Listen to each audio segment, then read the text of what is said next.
Firman Tuhan mengajak kita dan mengingatkan kita pada malam hari ini apa yang dikatakan, apa yang ditulis Petrus kepada umat Kristen ketika itu pada waktu itu. Zaman bukan awal sekali dan bukan pertengahan zaman, tetapi sesuai dengan firman Tuhan, kesudahan segala sesuatu sudah dekat, berarti akhir zaman. Haleluya. Akhir zaman tentu akan perlu kita persiapkan. Biasanya kalau akhir-akhir waktu, akhir-akhir pekerjaan, akhir-akhir apa yang kita harus lakukan, perlunya kita melakukan hal-hal yang lebih hati-hati lagi, lebih cross check lagi, lebih kita mempercepat lagi waktu, percepatan waktu tetap kita lakukan. Nah, malam ini kita ingatkan firman Tuhan bahwa kuasailah kesudahan segala sesuatu sudah dekat. Karena itu kuasailah dirimu dan jadilah tenang supaya kamu dapat berdoa. Bapak Ibu yang diberkati Tuhan, kalau kita lihat pembacaan kita, berarti doa adalah sesuatu yang kita andalkan untuk melangkah, baik itu ke situasi yang sulit maupun situasi yang aman-aman. Doa adalah nafas hidup kita sebagai anak-anak Tuhan. Tetapi perlunya ada penguasaan diri. Tanpa penguasaan diri, saya rasa sulit untuk belum berdoa, apalagi disebut beribadah. Ayat ini mengacu pada masa akhir, di mana Tuhan akan menggenapi semua janjinya dan Kristus akan datang kembali. Kedatangannya bisa terjadi kapan saja, sehingga orang percaya perlu berjaga-jaga, siap sedia kapan saja. Kita ingatkan Petrus melalui firman pada malam hari ini bahwa kita harus berjaga, kita harus tenang dan berdoa. Nah, untuk itu, untuk mendapatkan ketenangan itu perlunya penguasaan. Salah satu yang sulit kita lakukan adalah penguasaan diri. Menghadapi satu pekerjaan, kalau tidak ada penguasaan diri, pekerjaan akan berantakan. Menyusun program, menyusun pekerjaan-pekerjaan akan tidak kita hadapi ke depan. Kalau tidak ada ketenangan, kalau tidak ada penguasaan diri, pasti berantakan. Untuk itu perlunya penguasaan diri, sehingga kita bisa tenang, baru kita berdoa untuk meminta apa yang kita perlu minta kepada Tuhan. Kalau tidak ada penguasaan diri, pasti ketenangan juga tidak. Nah, kalau tidak ada ketenangan, pasti persekutuan dengan Tuhan juga tidak. Itu sebabnya pada malam ini kita diajak firman Tuhan untuk melakukan penguasaan diri, untuk bisa tenang dan untuk bisa berdoa, memohon belas kasihan. Ayat 8. Tetapi yang terutama, kasihilah sungguh-sungguh seorang akan yang lain, sebab kasih menutupi banyak berdosa. Kita banyak melakukan hal-hal yang menyakiti hati Tuhan. Kita sadar, kita jujur. Namun kalau kita melakukan banyak kasih, firman Tuhan katakan kita adalah benih daripada Tuhan. Dia adalah kasih. Kalau kita lihat firman-Nya di dalam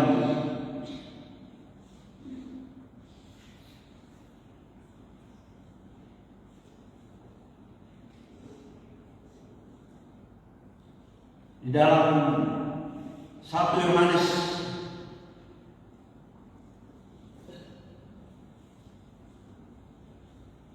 pasal 15.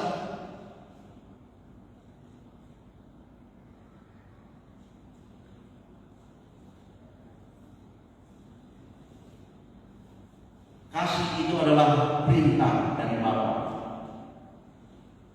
Yohanes 15 ayat 12 sampai ayat yang ke-13 dikatakanlah, inilah perintahku, yaitu supaya kamu saling mengasihi seperti aku telah mengasihi kamu.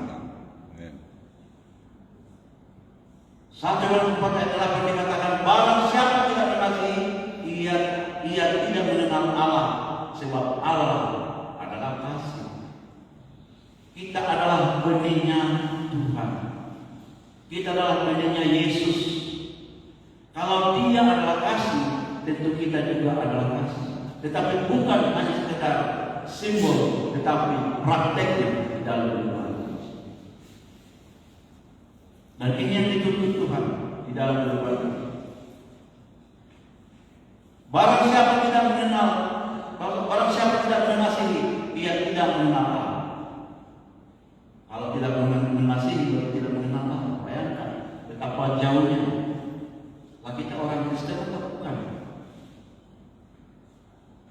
Atau masuk sini, keluar sini. Sedangkan kasih adalah perintah kepada kita.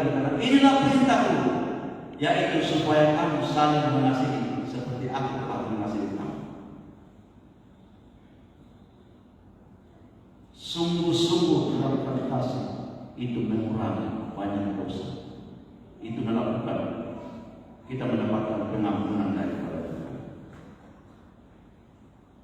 Ayat yang ke-9,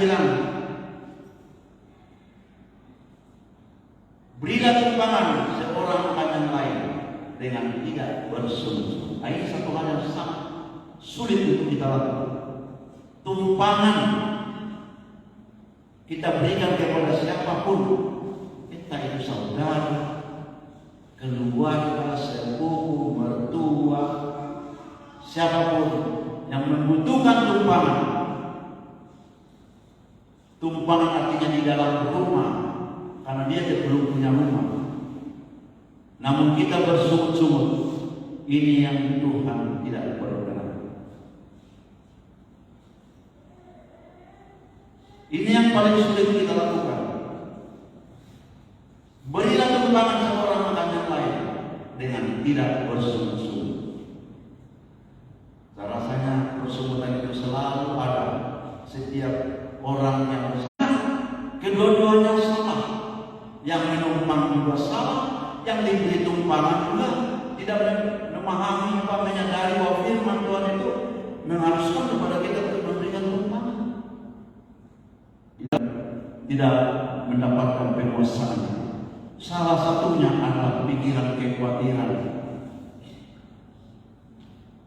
Yang kedua, keinginan. Kekhawatiran dan keinginan. Keinginan kita kejar, akhirnya timbul kekhawatiran. Timbul kekhawatiran, akhirnya lupa akan kebenaran firman.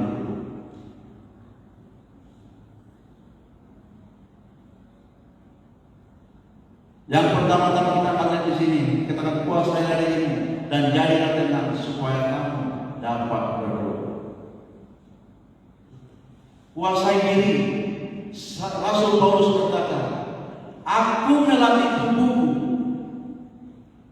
Di dalam 1 Korintus 9 ayat 27. Aku melatih tubuhku, tetapi aku melatih tubuhku dan menguasainya seluruhnya supaya saya sudah memberitakan Injil kepada orang lain, jangan aku sendiri yang ditolak. Artinya apa?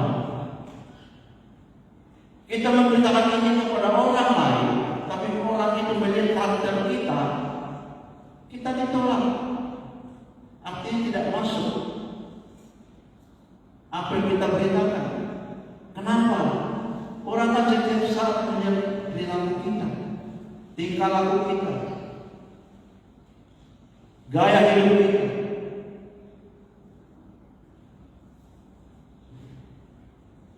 Yang kedua, di dalam 1 Korintus 9 ayat 25 dikatakan, tiap-tiap orang turut mengambil bagian dalam pertandingan, menguasai dirinya dalam segala hal, menguasai dirinya dalam segala hal. Mereka berbuat demikian untuk memperoleh suatu mahkota yang fana, tetapi kita untuk memperoleh sesuatu mahkota yang abadi. Kalau kita dapat menguasai. Rasul Paulus berkata, aku melatih tubuhku. Berarti kita juga bisa melatih tubuh. Kita melatih tubuh dengan apa? Tidak bisa. Kecuali berdoa dengan perkataan Tuhan. Hanya ini yang membuat kita bisa mendapatkan penguasaan. Firman Tuhan kemarin kita dengar. Kalau penyembahan itu bukan saja kita katakan haleluya, tetapi hamba Tuhan katakan kita berdiam diri membaca, artinya Tuhan yang berbicara. Tapi kita membaca, tetapi semua masuk ke pikiran kita, masuk di hati kita, dan itu menancap di hati kita dan kita lakukan dalam kehidupan kita hari-hari. Haleluya. Yang kedua, kasihilah sungguh-sungguh seorang akan yang lain, sebab kasih menutupi banyak dosa. Ayat yang ke-8 dan di atas. Menutupi banyak dosa. Itu sebabnya maka Tuhan berkata, ini adalah perintah baru. Ini adalah perintah supaya kamu saling mengasihi.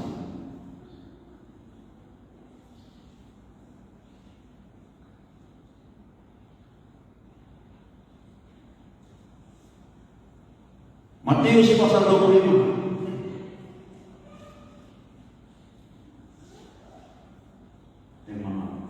Ibrani pasal 13 ayat 2. Dikatakan, janganlah kamu lupa memberi tumpangan kepada orang, sebab dengan berbuat demikian beberapa orang dengan tidak diketahuinya telah menjamu malaikat. Kalau kita memberikan tumpangan, berarti kita menjamu malaikat. Artinya apa yang kita lakukan tercatat di surga. Begitu susahnya kita melakukan apa yang diperintahkan oleh kebenaran Tuhan. Tetapi apapun juga tetap kita berusaha, Bapak Ibu dan saya, tetap kita berusaha. Kenapa? Waktu ini masih dikasih kita kesempatan untuk mau berubah, untuk mau melakukan apa yang menjadi kehendak. Masih ada kesempatan. Jangan lupa. Matius 25 ayat 30 yang berbunyi demikian, ketika aku seorang asing, kamu memberi aku tumpangan. Kapan kita memberikan tumpangan kepada seorang asing? Itu kita tidak pernah tahu. Tetapi Tuhan melihat dan Tuhan tahu.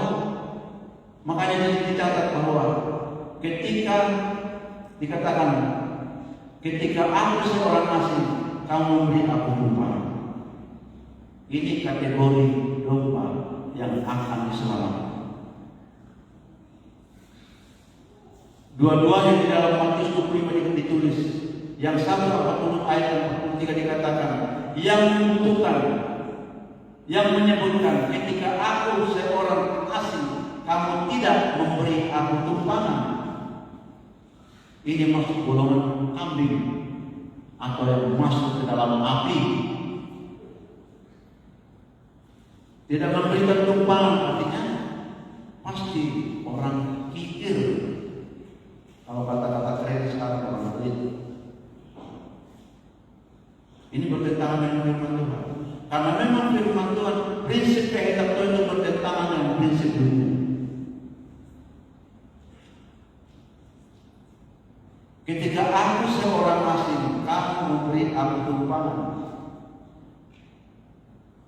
Yang kedua, ketika aku seorang asing, kamu tidak memberi aku tumpangan. Dua hal ini, satu masuk ke golongan kiri dan satu masuk ke golongan kanan. Nah, kebanyakan yang memberi tumpang. Saya ingat almarhum abang saya, kalau 10 orang lebih di rumahnya, tidak mengeluh satu hal, yang penting kalian pergi beribadah. Kalau tidak pergi beribadah, angkat tas. Itu dia punya komitmen. Tetapi mau rajin beribadah, pokoknya siapapun juga. So, ambil beras dari warung berapa puluh tahun.